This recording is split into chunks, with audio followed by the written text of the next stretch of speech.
Hello friends, welcome to my YouTube channel exam target 24। मेरा नाम राम सिंह और स्वागत करता हूं अपने इस यूट्यूब चैनल पे। इस वीडियो में हम बात करेंगे पेट 2025 के लिए जीके जीएस के इंपॉर्टेंट प्रश्नों की, जो कि प्रैक्टिस सेट है। और यह प्रैक्टिस सेट आरडब्ल्यू की जो पब्लिकेशन है वहाँ से जो पब्लिश हुई है बुक, 30 प्रैक्टिस सेट का सेशन है, प्रैक्टिस सेट है इसमें, उस बुक से हम इसको कवर कर रहे हैं। और ये हमारा दूसरा प्रैक्टिस सेट है।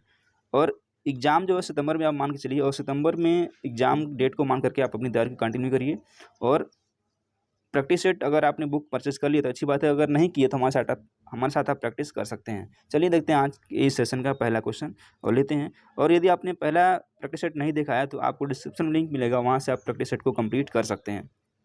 एक और बात, यदि आप प्रैक्टिस सेट केवल आप देख रहे हैं तो यह जो है ठीक नहीं है। आप क्या करें, जब भी आप प्रैक्टिस सेट को देखें तो जो ऐसे क्वेश्चन है जो आपको आ रहे हैं उसको आप स्किप करेंगे, लेकिन जो आपको नहीं आ रहे हैं उस क्वेश्चन को आप नोट कर सकते हैं।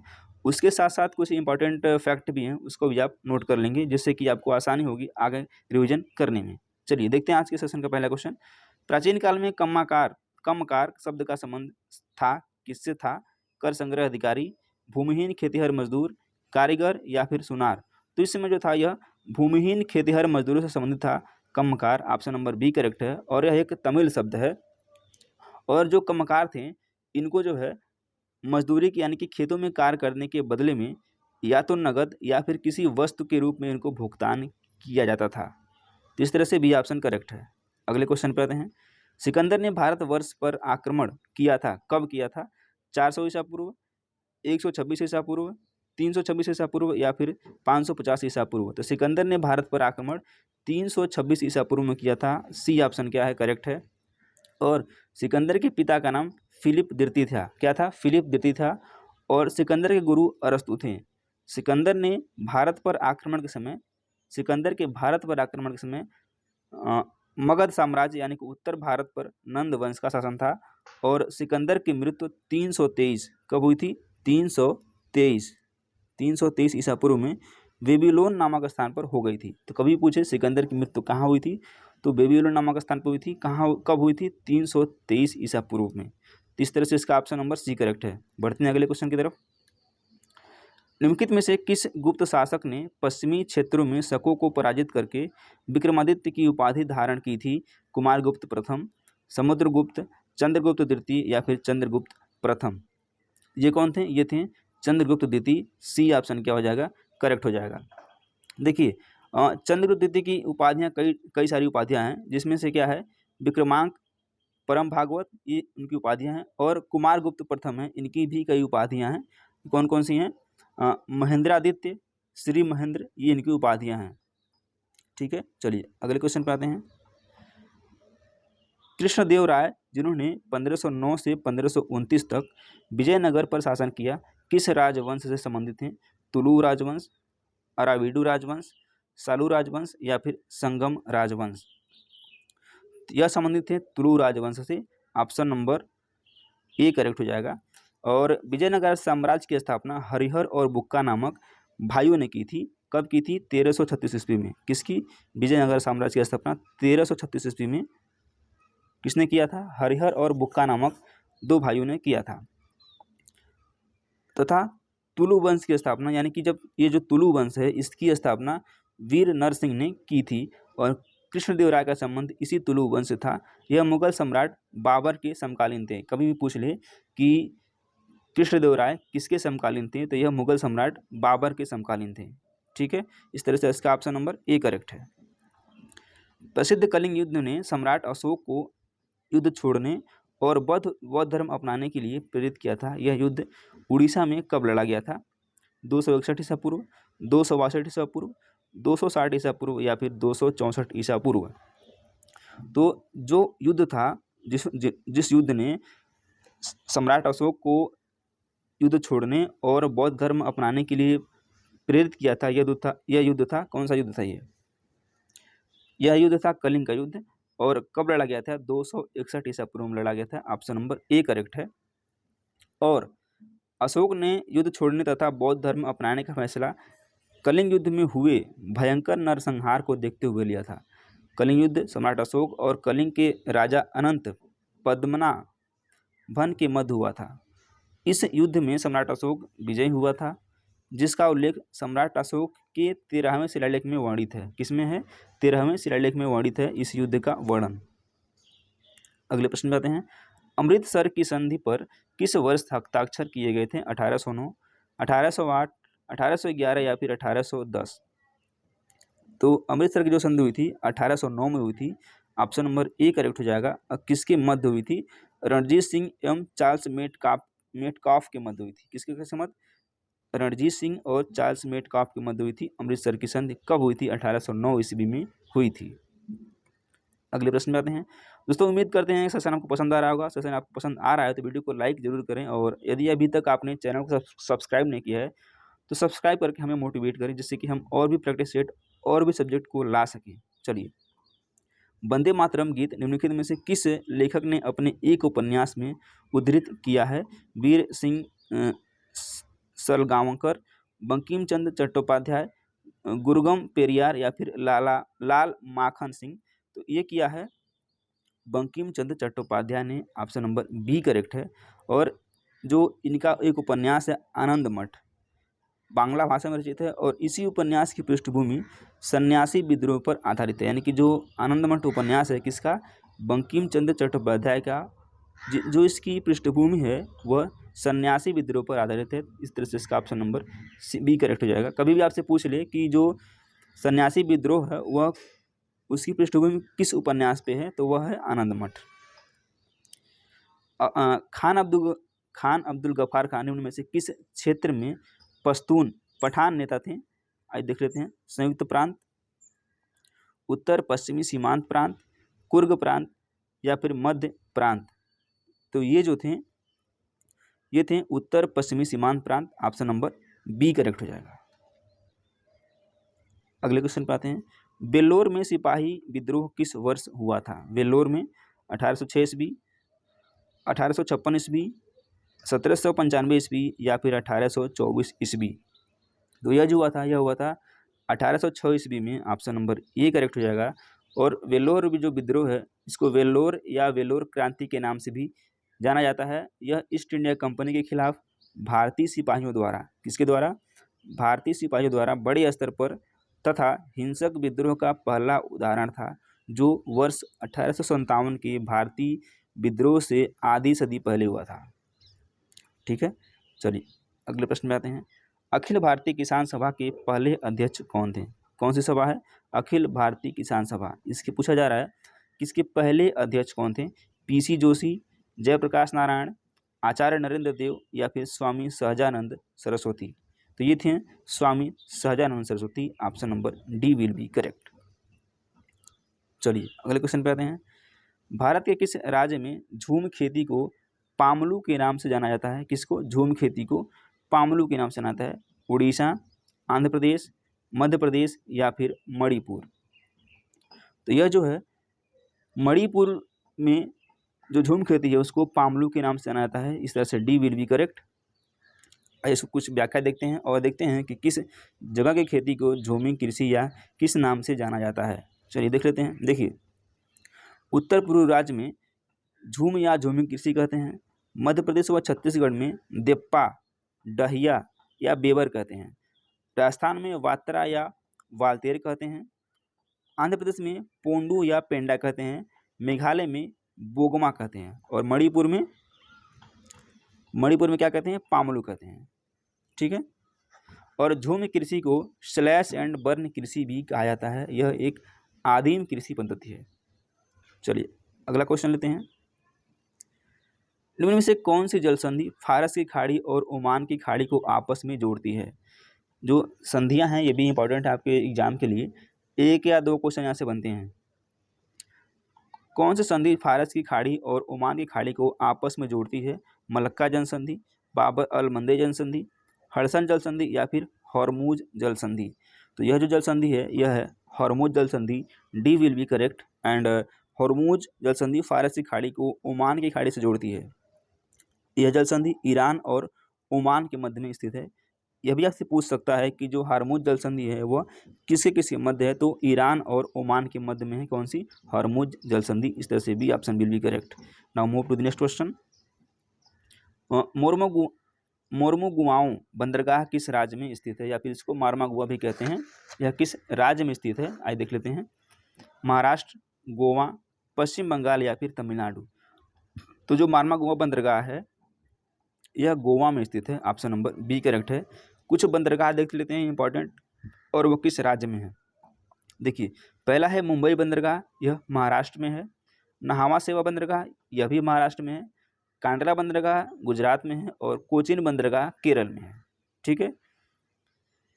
निम्नलिखित में से किस राज्य में कॉफी एक प्रमुख बगान फसल है। हरियाणा, कर्नाटक, मध्य प्रदेश या फिर असम। तो इस क्वेश्चन से आप वाकिफ होंगे। Karnataka option number B correct हो जाएगा। और कर्नाटक देश का सबसे बड़ा काफ़ी उत्पादक राज्य है, जो लगभग 71%, कितना 71% यह जो है हिस्सेदारी रखता है। और कर्नाटक के चिकमंगलूर, कोडांगू और हासन जिले राज्य के प्रमुख काफ़ी उत्पादक क्षेत्र हैं। तो इस तरह से ऑप्शन नंबर बी करेक्ट हो जाएगा। निम्नलिखित में से कौन सी नदी गंगा की एक बड़ी सहायक नदी है। बेतवा, घाघरा, कावेरी या फिर चंबल।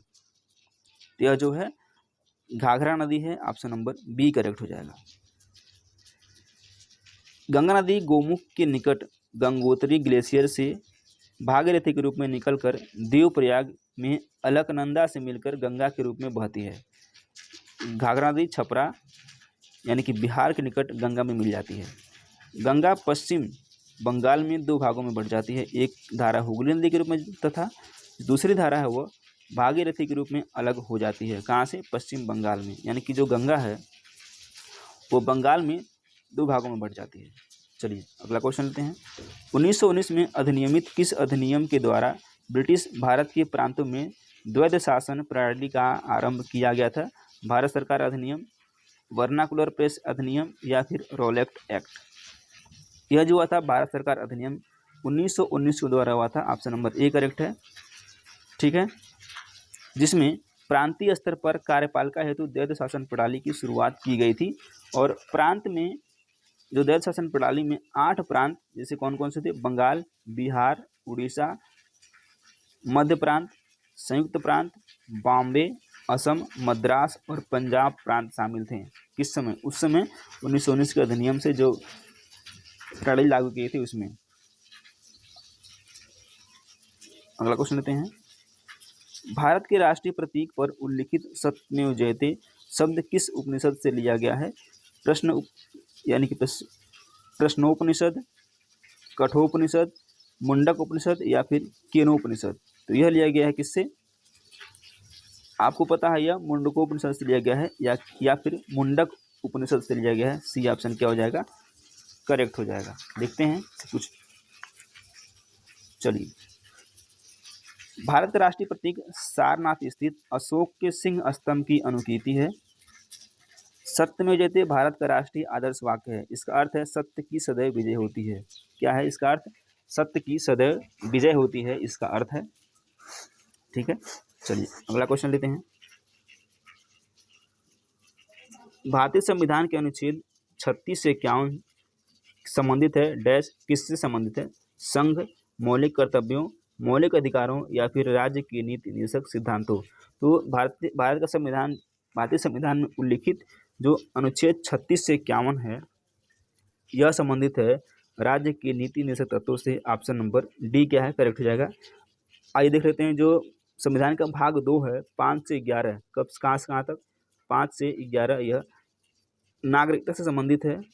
यह भाग 2 में है, अनुच्छेद 511 में है। और भाग 3 है जो भाग 3 अनुच्छेद 12 से 35, कहाँ से कहाँ तक? 12 से 35 यह मौलिक अधिकार है। मौलिक अधिकार भाग 3 में है, अनुच्छेद 12 से 35 तक है। और इसके बाद आता है भाग 4 जो यानी कि 36 से 51, कहाँ से कहाँ तक? 36 से 51 यह जो है राज्य के नीति निर्देशक सिद्धांत इसमें है। और एक है फिर भाग 5 जो कि 52 से 151 तक है, इसमें संघ सरकार की व्याख्या की गई है। चलिए अगले क्वेश्चन पे आते हैं। भारत की आकस्मिकता निधि डैश द्वारा संचालित की जाती है? संसदीय कार्यवाही, कार्यात्मक कार्यपालिका, रिजर्व बैंक की कार्यवाही या फिर न्यायिक कार्यवाही। यह की जाती है कार्यपालिका के द्वारा, ऑप्शन नंबर बी करेक्ट हो जाएगा इसमें। भारत में डैश डैश डैश संवैधानिक संशोधन अधिनियम 1988 के द्वारा मतदान की आयु 21 वर्ष से घटाकर 18 वर्ष कर दी गई थी, किस संशोधन अधिनियम के द्वारा? 60वें, 61वें, 63वें या फिर 62वें? तो 1988 में 61वें संविधान संशोधन द्वारा जो मतदान की आयु है वह 21 वर्ष से घटाकर 18 वर्ष की गई थी। बी ऑप्शन क्या हो जाएगा? करेक्ट हो जाएगा। चलिए अगला क्वेश्चन लेते हैं। भारत में हरित क्रांति के प्रभाव के बारे में निम्नलिखित कथनों को पढ़िए। भारत खाद्यान्न के मामलों में आत्मनिर्भर हो गया और केंद्रीय पूल में भी पर्याप्त भंडार था। यहाँ तक कि एक समय पर भारत खाद्यान्न निर्यात करने की स्थिति में भी था। दूसरा है प्रति व्यक्ति खाद्यान्न की निवल उपलब्धता में वृद्धि भी हुई थी। कौन सा कथन सही है? केवल एक, केवल बी, ए और बी दोनों, या फिर न तो ए और न ही बी? इसका जो करेक्ट आंसर हो जाएगा वो हो जाएगा सी, ए और बी दोनों सही है, ऑप्शन नंबर सी करेक्ट है। द्वितीयक क्षेत्रक में सामान्यतः किस प्रकार की गतिविधियां की जाती है, यानी कि सेकेंडरी सेक्टर की बात की जा रही है।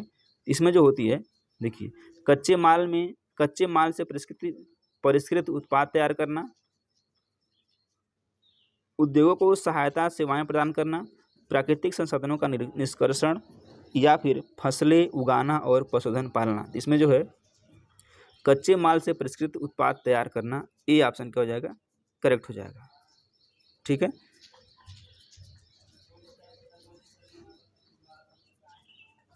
निम्नलिखित में से किस वर्ष में नाबार्ड ने माई आरएडीए को एक्शन रिसर्च प्रोडक्ट के रूप के लिए मंजूरी दी थी? 1985, 1981, 1987 या फिर 1983? तो यह दिया था 1987 में। सी ऑप्शन क्या है? करेक्ट हो जाएगा। उत्पादों पर लेख लागत के संबंध में एमआरपी का पूरा नाम क्या है? न्यूनतम खुदरा मूल्य, अधिकतम खुदरा मूल्य, न्यूनतम रेंज मूल्य, या फिर अधिकतम रेंज मूल्य? इसका जो फुल फॉर्म हो जाएगा अधिकतम खुदरा मूल्य, मैक्सिमम रिटेल प्राइस होता है, ऑप्शन नंबर बी करेक्ट हो जाएगा। सरकारी एजेंसी एनडीसी का पूर्ण रूप क्या है? एनडीसी का फुल फॉर्म पूछ रहा है। National defence council, national development council, national district council, या फिर नेशनल डेवलपमेंट सेंटर? इसका जो है national development council, option number B correct हो जाएगा। अगला क्वेश्चन लेते हैं। निम्नलिखित में से किस वर्ग में कछुओं का परिवार शामिल है? एवीज, उभयचर, सरीसृप, या फिर कॉन्ड्रिक्थीज? तो जो कछुओं का परिवार शामिल होता है वह होता है सरीसृप, यानी कि रेप्टाइल में। सी ऑप्शन करेक्ट हो जाएगा। ठोस कार्बन डाइऑक्साइड का दूसरा नाम क्या है? शुष्क बर्फ, सामान्य ताप, जमी हुई बर्फ, या फिर सफ़ेद बर्फ? किसकी बात की जा रही है? ठोस कार्बन डाइऑक्साइड। यह जो है शुष्क बर्फ होता है, शुष्क बर्फ, ऑप्शन नंबर ए करेक्ट हो जाएगा। कुछ रासायनिक यौगिक हैं और उनके सामान्य नाम और प्रतीक सूत्र क्या होते हैं? जैसे सोडियम क्लोराइड, इसका क्या होता है? यह जो है साधारण नमक होता है, इसकी जो रासायनिक सूत्र है वह है NaCl।